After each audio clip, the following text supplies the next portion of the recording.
Good evening. We bring you the latest in the world of sports. I'm Boom Gonzalez. We give you the conversations you want to hear from your favorite icons and athletes. I'm Denise Tan, and in tonight's Game Plan, we'll highlight the historic output of Olympian Priscilla Rivera and Akari's latest victory in the PVL.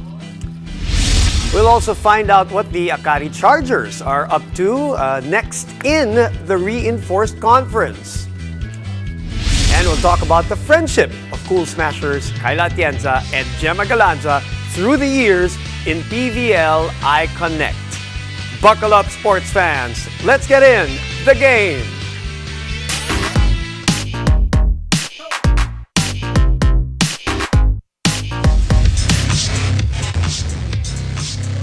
Wow, it was an exciting doubleheader Thursday in the heart of volleyball as Akari and Signal score crucial wins in the PVL Reinforced Conference. Now, to break down those matches for us, we have with us volleyball analyst Neil Flores. Hello, Neil. Welcome back to the game. Hi, Boom. Hi, Denise. Good evening. Neil. Good evening. Wow, okay. Let's get into it. First, another five-setter, yung ating pinanggalingan. Second win of the newbies. Akari, tell me your general thoughts first of that five-setter win. This has got to be my favorite coverage by far in this reinforced conference. You always have these stories of Davids and Goliaths, and I think this was one of them because we know that Choco Mucho is one of the heavy favorites, fan favorites, and itong Akari, 2 months pa lang niyang binuo. But they showed everybody that they are very competitive this season. Yung win-loss card nila is not enough to measure the skill level that they have. And this was the definition of a team win. Talagang nagtulong-tulong from the libero to the setter to all of the attackers. It was really a team effort for the Akari Chargers. Neil, I know we're going to talk about one of their lead scorers later on, but you talked about the team win. Janine Marciano, one of the contributors of that win para dito sa Akari, 18 points in that game. What can you say about her performance? When I was trying to make my predictions, I was with Mix Gomez. I told Mix that Janine Marciano should be the second best scorer of that team para maka-pull off sila ng win against Choco Mucho. And paminsan lang nagkakatotoo yung Di naman. Very happy na Janine showed us that she's still in that peak form. Punching in double digits, also contributing in the non-scoring skills. And when you have her at her best, and Priscilla Rivera is also scoring at her peak, parang ito yung nakikita kong peak scoring ni Priscilla Rivera from the time that I saw her battle it out in the VNL, in the Olympics. Parang wala naman nagbago. So, again, ito yung 1-2 punch ng Akari na kailangan paghandaan ng mga next teams na dadaan pa sa kanila. Okay, you talked about Janine, whom we will have a chance to chat with later on. I know, Neil, nung nagsimula yung PVL, you were also high on Erica Raaga. She did very well, 13 points for her. Also, Rachel Orvina did an impeccable job as the libero yesterday. That's why I agree with you that this was a team win, even with the monster performance of Priscilla Rivera. And of course, this is what? Meron pa silang five-setter before, di ba, with Cherry Tigo, which nakawala ng konti. And maybe this was like a lesson from that match. Tumibay sila dito. Let's talk about Priscilla Rivera. Tell me, Neil, do you think the week-long rest also did her well? Yeah, it did her well because she's not in that usual form. Kung titingnan natin yung previous leagues na sinalihan niya. And Migs Gomez was actually asking me about her athleticism. Sabi ko, yes, she might not be in her fittest form right now. But when you talk about the IQ of a 3-time Olympian, wala na dapat questions asked doon. And yung high volleyball IQ niya, she knows how to preserve her energy throughout the match. She knows how to use power. She knows how to use different tactics para ma-identify yung spots dun sa defense ng Choco Mucho. And I feel like that there was a different energy coming into this game. Exactly. They started out really well. They started out with a kill block, pero that set the tone of the entire game.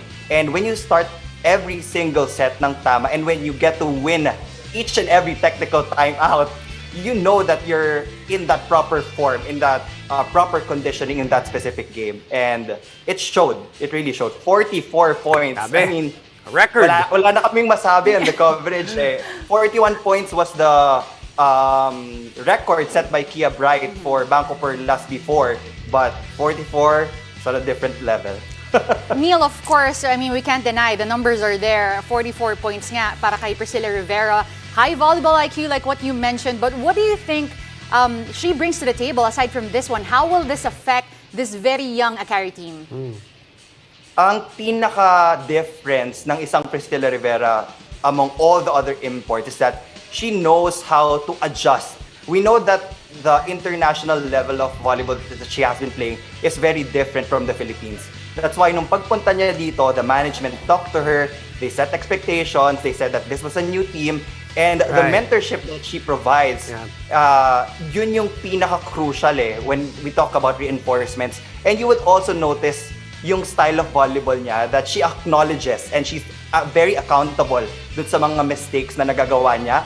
And for a 3-time Olympian to be very humble with the young ones na sinasabi niya kay Jaja that I made a mistake on the attack, my bad, sobrang nakakatuwa yun. And she schooled everybody. I mean, not just the Chocomucho Flying Titans, but she parang showed a masterclass of how volleyball should be played here in the Philippines. All right, they snapped their losing streak.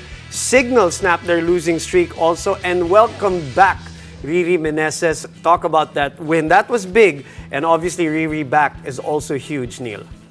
That was a straight set victory against the Lady Troopers, and with Riri Meneses back in the fold, this will provide Jel Cayuna with more options from their attack. It will provide a more stable net defense. I'm not taking anything away from the bench middle blockers of Signal. Pero syempre, iba pa rin ang presence ng isang Riri Meneses. She did score 7 points. Hindi yun yung usual numbers niya, but that wasn't so bad for her first game back after the injuries, after the short rest. And 3 games yung na-miss niya eh. So it's just nice to see her back with the Signal HD Spikers because we're already in that moment na crunch time na naman eh. And di ba itong Signal, they're always the bridesmaids. We're the bride. So kailangan nila yung full roster nila if they want to enter the next round of competition. Neil, nandiyan na nga si Riri Meneses. We saw good numbers coming from Tiberia and as well as Ces Molina. What does this team have to do to, have that consistency, that continuity as they go up against Petrogas in their next game? Oh, Petrogas is going to be a tough opponent. For me, they're also one of our title contenders this reinforced conference. So I think that Ces Molina should go back to her usual numbers because feeling ko medyo underwhelming pa yung production niya in the past few games. Tiberia has been solid in terms of scoring. Siya yung top scorer and that should be given as the reinforcement. But I think that the missing piece would be the combined efforts of itong Ces Molina and Ria Meneses. And if they get back to their usual numbers like the previous conferences that we had, then you might just see the Signal HD Spikers back in the semifinals. It's a great point, Neil. And that's going to be a big matchup against Petrogas. Tomorrow is going to be a big matchup also with the 2 undefeated teams. Have a safe trip to Laguna. Good luck with the coverage tomorrow, Neil. Thanks for joining us, okay? Thank you so much. Catch the 2022 PVL Reinforced Conference live on One Sports Plus, Signal Play, and Smart Giga Play every Tuesday, Thursday, and Saturday. Now, after the break, we'll catch up with the Akari Chargers after their hard-fought win against the Chocomucho Flying Titans. Stay tuned. You're watching The Game.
watching the game. The Akari Chargers may be a young team in the PVL, but they are showing signs that their future may look bright. And joining us now are the Chargers themselves. We have Janine Marciano, Rachel Horvina, and Jen Kasugod. Ladies, welcome to the show. Welcome to the game. Yeah, unfortunately, I think Jen won't be with us tonight, but Janine and Rachel are with us. Hello! All right. Yan. Hello, hello. Okay. Welcome and congratulations. Yun muna unahin natin. That's got to feel good, Janine. Yan. Unahin na kita. 18 points. Pangalawang 5-setter nyo na to, no, sa PVL. Medyo nakawala sa inyo yung Cherry Tigo. Wala pang talo yung Cherry Tigo. Ano yung mga natutunan nyo dun sa game na yon na inadala nyo dito sa 5-setter na to? Dahil napakaganda nung finishing kick nyo dito kahapon. Siguro po sa yung mga previous losses namin, talagang natuto na kami doon na talagang kailangan namin ilaban yung bawat set and kailangan namin i-own kasi parang medyo yun yung kulang sa team. Kahit nakakakuha kami ng set, parang kami pa yung nape-pressure or nalolow moral. So talagang this time around, we gave our energy talaga lahat, 100%. And lahat kami talaga, ginusto talaga namin itong game na to na nakuha. So, yun po siguro. Rachel, before coming into this game, your record was 1-4. It could get at some point frustrating, having to fight off other teams. But how did you counter all that? I think we definitely were in this place where we were very frustrated after our last game to Creamline. And it's not because of a lack of skill or whatever that may be. I think it's more of a disjoint mentally. So we were able to regroup before this coming game that just passed. And I think we were able to get on the same page, have the same goals, and just kind of discuss our identity as a team and how we wanted to be remembered and how we wanted to be perceived on and off the court.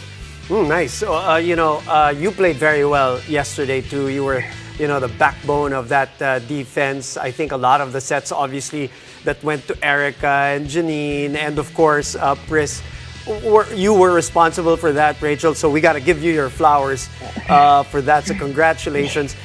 Can you talk about Coach Jorge for a while? There was a moment there in set number 5 where Choco Mucho was making that final run to take over. The fans got into it. He called a timeout, and he acted, Denise, like it was just the first set. He was cool, he was calm. Can you tell us about his coaching style and how he coached yesterday? I think even before the game started, even before we started practicing for this coming week, he was already prepared. He already knew the outcome that he wanted, and he saw the end goal for us. And so he was very, very focused. And that's all I think that's the only word I have for very focused and he was very in tune with what was happening. We were all kind of on the same page. And so it all felt very harmonious. That's the word I would say. Nice. Like it was very smooth and he was just keeping us calm and just reminding us to trust ourselves, but to fight because it is our home court. So he was saying, he was just amping us up to fight till the very end. Janine, alam natin, Coach Jorge, he was very calm yesterday. Pero let's talk about Priscilla, yung calmness na dinadala niya rin with her experience. Ang grabe din, pwedeng coaching credentials ni Priscilla. How is it like to have another teammate like that na parang meron pa ding another coach? Siyempre, additional din sa amin yan kasi parang kumbaga sa timeout din si Coach Jorge. But every time we huddle or may challenge, nagkakaroon kami ng chance na makapag-usap-usap. And nandyan si Pri to guide us na, ito yung gawin, ganyan. Dito mo lagay yung palo mo, dito mo. So parang additional talaga yon kasi yan nga, if you see her play talaga, it's not all power. Talagang at taas ng volleyball IQ ni Pri. 44 points. So yun, ang laking tulong talaga ni Pri sa team namin. Kung pumalo man, o mag-swipe, or mag-dump, sobrang ganda ng mga pwestuhan niya. And tama si Denise, calm siya, pero meron din siyang intense, obviously, na side, and that's what the fans love about her also when she really growls and gets into it. Meron ba kayong pakiramdam, Janine, na mangyayari yun kahapon, na she was going to have a big game? Maybe not 40 points, pero meron ba kayong pakiramdam na, uy, you know, mukhang itong game na to, mabigat to para kay Pri? Janine, yes, Janine. I think medyo na-feel ka na kasi you'll see it sa training eh. Parang she sets the mood na talagang we need to focus, we need to give our best sa training. So talagang sa training pa lang nakikita namin yung push niya, like yung pag-challenge niya sa amin. Siyempre, kung ano yung pinapalo niya sa game, ganun din pinapalo niya sa amin sa training. So kami as her teammates, challenge kami and mas napupush kami to do better. And yun, kami din, sa sarili namin, sinusubukan namin gawin kung ano yung kaya niyang gawin. So, hindi na din kami ganun nagulat. Nagulat kami sa 44, pero parang expect na she'll do a lot talaga for the team. So, yun. I love it when she just thumps her like chest like that. It's so beautiful. Rachel, I also want to ask you, because you guys just came off a big win, and with that, of course, it would boost your confidence. Coming into your next game, have you guys talked about, defining that line? Because there's a very thin line between confidence and complacency. I think we just are taking it one day at a time. Obviously, there's no time to ever relax, and we can't always ride this momentum. But I think we definitely are going to draw from what we've learned about ourselves from this game, and we're going to build on it. And I think we are just not going to be satisfied anymore with simply playing well in just one game. I think we're just going to raise the bar every single practice, every single touch, whatever we're doing. I think we're just doing it together as a team.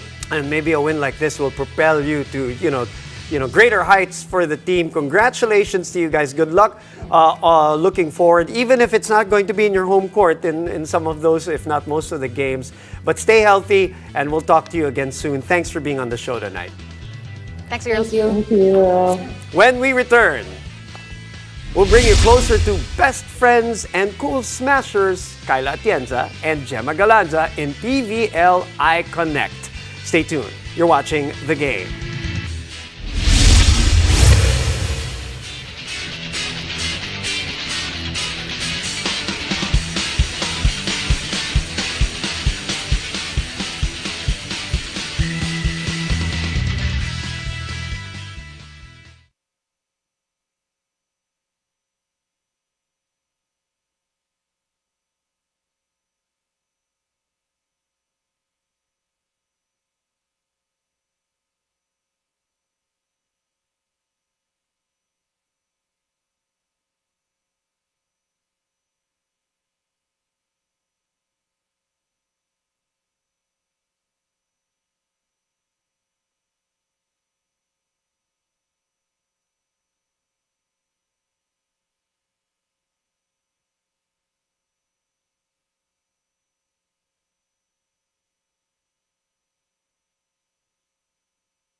Welcome back. Now here in the game, we'll dig deeper into the stories of your favorite icons in the heart of volleyball.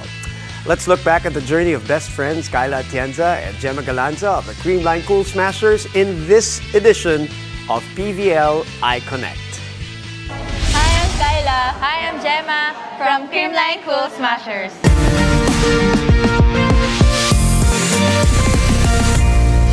Hi, Ayan, fresh kami dyan. Ayan. Sa ano po to? Sa Thailand. First ever na nag-travel tayo First trip namin together. Oh, together. Hindi, kasama din yung Creamline, pero first time namin na magkaroon ng travel outside the world. Chares! Abroad, ayan. Well, nasanay naman na po kami kasi, nung elementary hanggang high school, magkasama na po kami. Iniikot namin yung buong Pilipinas, and ngayon, hindi naman din namin ina-expect na aabot kami sa punto na hanggang pagdating sa Pro League, magkasama pa rin po kami. Oh, next. Ito na naman. Ayan. Ay, perfect Ay, to! ito. I love it! Kasi may denive akong bola. Kailan ba to? ABC? ABC.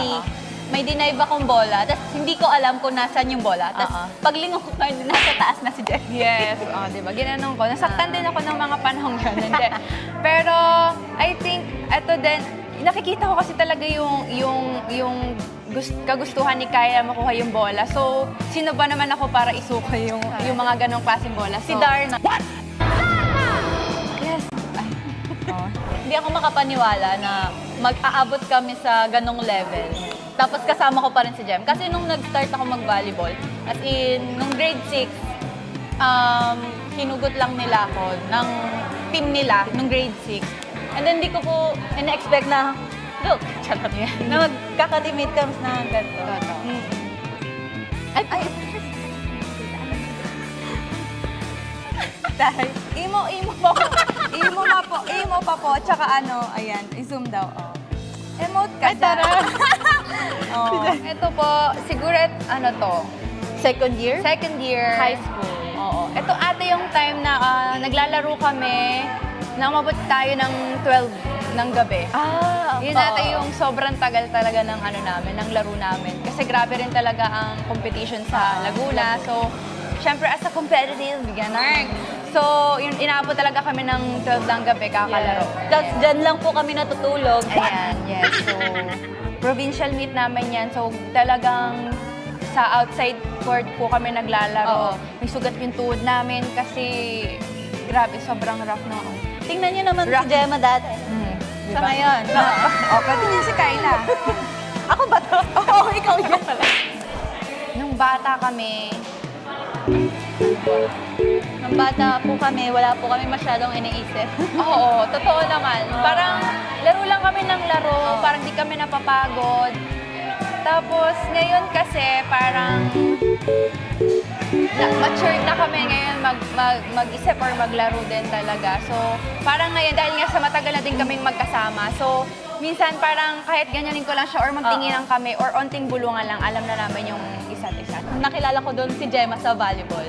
So, ayun. At saka, malaki yung tinulong nung pagsasama namin kasi up to now, mas nakilala ko siya kung paano siya maglaro, paano siya magbigay ng effort sa lahat ng bagay. And hindi lang sa volleyball, syempre outside the court din, na parang mas naging malalim yung pagkakakilala namin sa isa't isa. Like sabi ko nga, kahit simpleng tinginan, alam na namin, tawanan, alam mo yun, talaga yung connection namin sa isa't isa na Yes, to. katulad nga po nung ginawa namin yung ABC. Yes, so, diba? Hindi ko alam na nandun siya sa taas. And siguro sobrang tagal namin, talagang nandun na yung tiwala namin sa isa't isa. Well, si Kyla, same pa rin naman yung niya. Mas syempre niya, mas naging mature lang. Syempre yung the way siya mag-isip, magbigay din ng advice para sa akin, ganyan. So, mas tatawanan lang namin yung isa't isa, pero oh my God, sobrang layo na nang narating natin, Kyla, di ba? And hindi, thank you so much, Kyla, kasi hindi lang ako, pati yung family ko, sobrang laki ng respect mo. Every time na makikita mo sila or parang ikaw yung isang tao na alam kong hindi mo hahayaan na masira yung kung anong meron yung ano namin, yung family and yung friendship natin. And thank you kasi ikaw yung isa sa tao na talagang naniwala sa akin sa lahat ng bagay. Wala, tingnan mo, umiyak na siya. Sa lahat ng bagay, as in, hindi ko... And actually, gusto ko mag-sorry kasi alam ko dapat nung college, di ba bakit pa nag-iiyakan tayo? Dapat nung college, magkasama kami sa FEU, but I'm so sorry kasi iniwan kita. Alam ko, sobrang hirap ng mag-isa kasi na-experience, sobrang hirap sa Adamson. Pero sobrang nakaka-proud na kasi kahit wala ako or kahit walang tao na kakilala ka, sobrang laki ng grinong mo. Kaya sobrang happy ko na sobrang nakita ko yung kung gaano ka kagaling ngayon, kung gaano ka mature maglaro ngayon, and kaya mong dalhin talaga yung sarili mo. And you know, lagi ko sinasabi sa'yo, madami ka bang kaya mo. Papalo ka ba? Charis, papalo Kaya ka. kong mag-cartwheel. Pagka-receive, ganon. Pero sobrang nakaka-proud ka talaga. Kailan na, and ang hinintay ko lang naman ngayon, magpakasal ka. Mauna ka pa. Hindi pa, okay. Wait lang. A few moments later. Ayan, ano ba? Uy, Jema! Long time no see. Ang masasabi ko lang is, sobrang laki na talaga ng in-improve niya. Let's itim ko dito. Yung narating niya, sobrang taas na nung narating niya, ganyan. And sobrang proud ako sa'yo kung ano ka ngayon. Kasi nakita ko kung gaano siya, nung umiiyak ka pa dahil sa training natin nung bata, ganyan. And dahil kapag uuwi ka, ganon, parang, kasi coach namin yung si Tatay Jess, so parang nakukwento niya sa akin na parang kapag after ng game, kunyari, pag-uusapan pa rin nila yung volleyball, ganyan. So, sobrang iba na yung naging maturity mo, and sobrang proud ako sa'yo, ganyan. Kahit ano yung maging achievement mo, lagi lang ako nandun. Hindi mo lang nakikita, pero lagi ako nandun.